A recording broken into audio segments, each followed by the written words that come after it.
भाजपा के चुनावी गीत में मोदी नीतीश की जोड़ी पर स्पेशल फोकस, चिराग की भी दिखी झलक। भाजपा ने बिहार विधानसभा चुनाव के लिए अपना पहला अभियान गीत जारी कर दिया है। इसके वीडियो में प्रधानमंत्री नरेंद्र मोदी और मुख्यमंत्री नीतीश कुमार को कई बार दिखाया गया है।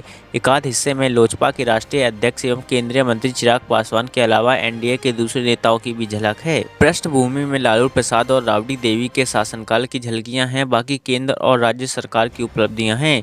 3 मिनट 43 सेकंड के अभियान गीत का वीडियो बिहार भाजपा के प्रभारी विनोद तावड़े ने अपने फेसबुक पर शेयर किया है। इसमें भागलपुर की हाल ही की उस सभा की भी तस्वीर है जिसमें प्रधानमंत्री और मुख्यमंत्री ने मंच साझा किया था। इस गीत का शीर्षक है चमके बिहार, गम के बिहार, अमृत काल में दम के बिहार। गीत का भाव यह है कि एनडीए की डबल इंजन सरकार से पहले बिहार बदहाल था।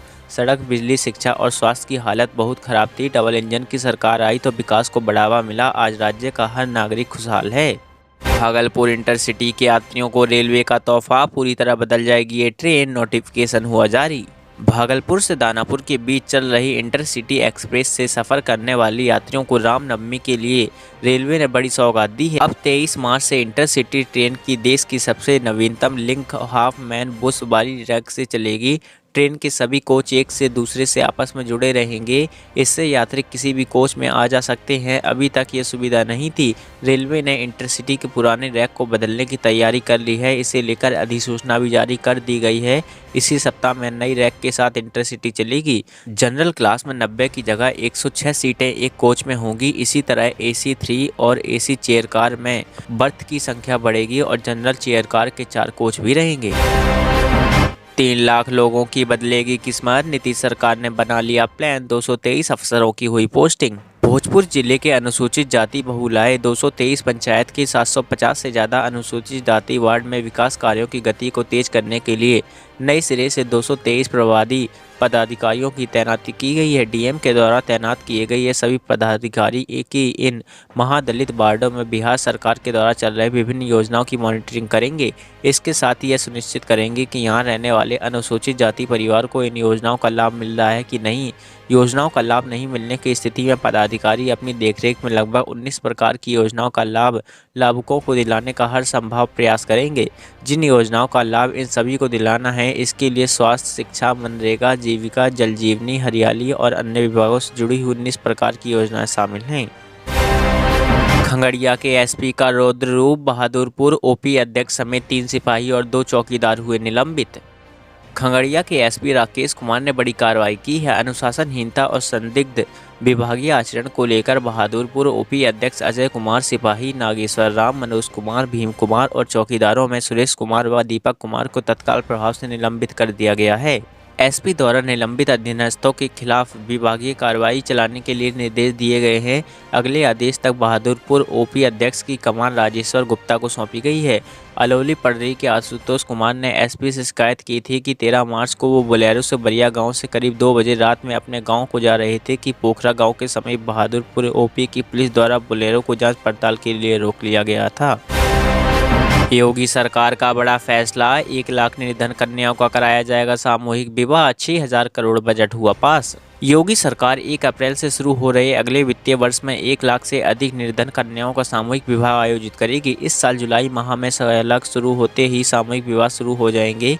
सरकार हर जोड़े पर 51,000 रुपये का खर्च करेगी। इसके लिए 600 करोड़ रुपए का बजट आवंटन किया गया है। मुख्यमंत्री योगी आदित्यनाथ ने वर्ष 2017 मुख्यमंत्री सामूहिक विवाह योजना की शुरुआत की थी। वह योजना इन गरीबों और वंचित परिवारों के लिए संजीवनी बन चुकी है जो आर्थिक तंगी के कारण अपनी बेटियों की शादी धूमधाम से नहीं कर पाते हैं। बीते 8 वर्षों में अब तक इस योजना के तहत 4,76,207 गरीब कन्याओं के विवाह संपन्न हो चुके हैं, जिससे हजारों परिवारों को राहत मिली है। 2 लाख रुपए की वार्षिक आय सीमा के अंतर्गत आने वाले सभी वर्गों के परिवार इस योजना का लाभ उठा रहे हैं। होली पर केवल तेज प्रताप ही नहीं बल्कि इनकी गाड़ियों का भी कटा चालान, पटना में वसूला गया 70 लाख रुपए का जुर्माना। होली के दिन पटना में राजद सुप्रीमो लालू यादव के विधायक बेटे तेज प्रताप यादव की गाड़ी का चालान काटा गया था। उन पर ट्रैफिक नियमों का उल्लंघन करने का आरोप लगा था। पुलिस ने उनके लिए 4000 रुपये का चालान काटा था। हालांकि होली के दिन पटना में केवल तेज प्रताप की गाड़ी का ही केवल जुर्माना नहीं गया था बल्कि कुछ और गाड़ियों पर भी एक्शन लिया गया है। बताया जा रहा है कि होली के दौरान राजधानी के अलग अलग हिस्सों में 6,500 से ज़्यादा गाड़ियों पर जुर्माना लगाया गया। न हेलमेट, ट्रिपल लोडिंग और नाबालिग के वाहन चलाने के मामले में कार्रवाई की गई है। हमारी मंशा किसी तरह आप पर कार्रवाई या जुर्माने की नहीं होती, लेकिन सुरक्षित यातायात और अनुशासन बनाए रखने के लिए जरूरी हो जाता है। पहली बार तेज प्रताप को ईडी ने बुलाया, रावड़ी से भी 4 घंटे हुई पूछताछ। अब लालू यादव की बारी। जमीन के बदले नौकरी घोटाले मामले में बिहार की पूर्व मुख्यमंत्री राबड़ी देवी और उनके पुत्र व पूर्व मंत्री तेज प्रताप यादव से प्रवर्तन निदेशालय ईडी ने मंगलवार को लंबी पूछताछ की है। राबड़ी देवी से करीब 4 घंटे जबकि तेज प्रताप यादव से 5 घंटे तक ईडी की पूछताछ चली। इस मामले में 19 मार्च को पूर्व रेल मंत्री और राष्ट्रीय जनता दल प्रमुख लालू प्रसाद यादव से पूछताछ संभव है। प्रवर्तन निदेशालय ने कुछ दिनों पहले ही राबड़ी देवी और तेज प्रताप यादव को जमीन के बदले नौकरी प्रकरण में पूछताछ के लिए समन जारी किया था। तेज प्रताप यादव करीब 1 घंटे के बाद पूछताछ के लिए ईडी दफ्तर पहुंचे थे। दोनों नेताओं को अलग अलग कमरों में बिठाकर पूछताछ की गई थी। बिहार बोर्ड प्रेस कॉन्फ्रेंस के जरिए करेगा 12वीं के रिजल्ट की घोषणा, जानिए संभावित तारीख। बिहार विद्यालय परीक्षा समिति द्वारा बहुत जल्द बीएसबी कक्षा 12वीं व इंटरमीडिएट परिणाम जारी कर दिए जाएंगे। लेटेस्ट अपडेट के अनुसार बोर्ड मार्च के आखिरी सप्ताह में बिहार बोर्ड कक्षा 12वीं के परिणाम को जारी कर सकता है, जिसकी तारीख 26 और 27 मार्च है। हालांकि बोर्ड की तरफ से परिणाम तिथि को लेकर कोई आधिकारिक घोषणा नहीं की है। बिहार बोर्ड परीक्षा 12वीं का रिजल्ट जारी होने के बाद इस वार्षिक परीक्षा में शामिल होने वाले छात्र बीएसबी की आधिकारिक वेबसाइट result.biharboard.online.com पर देख सकते हैं। बीपीएससी पीटी परीक्षा रद्द करने की अर्जी पर पटना हाई कोर्ट में कल भी हियरिंग, समय की कमी में अधूरी रही सुनवाई। पटना हाई कोर्ट में 70वीं बीपीएससी पीटी परीक्षा रद्द करने को लेकर दायर अर्जी पर समय के अभाव में सुनवाई अधूरी रही। बुधवार को भी सुनवाई जारी रहेगी। इस बीच आवेदकों की ओर से उनके अभिवक्ताओं ने पक्ष रखा है। वरीय अधिवक्ता वीआई गिरी का कहना था कि पटना सहित राज्य के अन्य जिलों के केंद्रों पर गड़बड़ी हुई है। अधिकांश केंद्रों पर जैमर काम नहीं किया, कहीं बिजली आपूर्ति के अभाव में तो कहीं उसे रीस्टार्ट कर नहीं किया गया। उनका कहना था कि कई केंद्रों पर प्रश्न पत्र समय से नहीं दिया गया और कई जगह छात्रों को फटा हुआ प्रश्न पत्र दिया गया। उनका यह भी कहना था कि दिन के 1 बजे के पूर्व प्रश्न पत्र सोशल मीडिया पर वायरल हो गया था, जिसकी सूचना प्रधानमंत्री से लेकर मुख्यमंत्री आयोग को दी गई। वहीं वरीय अधिवक्ता अभिनव श्रीवास्तव ने कोर्ट को बताया कि सिविल सेवा के अधिकारियों की बहाली के लिए जो प्रश्न दिए गए हैं वह उस स्टैंडर्ड का नहीं है, यहाँ तक कि सही भी वाक्य नहीं लिखा गया है। उनका कहना था कि सिविल सेवा जैसी परीक्षा का मानक होता है, जिसे पूरा करने में आयोग पूरी तरह निष्फल रहा है। हार्वर्ड यूनिवर्सिटी के छात्रों को संबोधित करेंगे नीतीश कुमार, बिहार पर होगी चर्चा। अमेरिका की प्रतिष्ठित हार्वर्ड यूनिवर्सिटी के एक छात्र संगठन ने बिहार के मुख्यमंत्री नीतीश कुमार को आमंत्रण भेजा है। जनता दल यूनाइटेड के सांसद संजय झा ने इस बात की जानकारी दी है।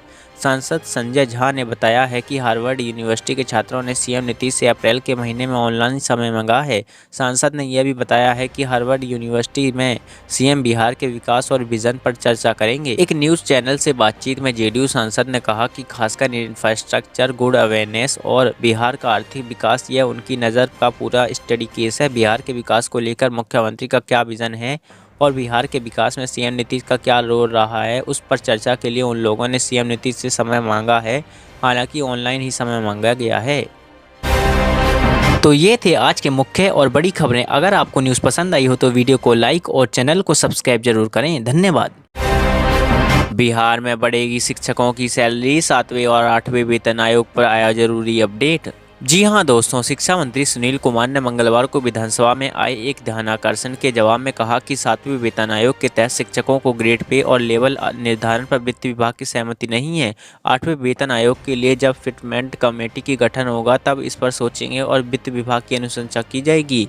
ध्यानाकर्षण पर अजय कुमार ने कहा कि राज्य के सरकारी विभाग व राज्य कर्मियों को अपने पद के अनुसार वेतन, वहीं बीपीएससी TRE 1, TRE 2 और TRE 3 द्वारा चयनित अध्यापक एवं सक्षमता पास विशिष्ट शिक्षकों के लिए ना तो ग्रेड पे है और ना ही उनका लेवल निर्धारित है। सिर्फ नियोजन की तरह वर्ग 1 से 5 के अध्यापकों एवं विशिष्ट शिक्षकों को 25,000, कक्षा 6 से 8 तक के अध्यापकों को 28,000, वर्ग 9 से 10 के अध्यापकों व विशिष्ट शिक्षकों को 31,000 तथा कक्षा 11 से 12 के अध्यापक एवं विशिष्ट शिक्षकों को 32,000 रुपये मूल वेतन दिया जा रहा है, जो 7वें वेतन आयोग से बिल्कुल अलग है।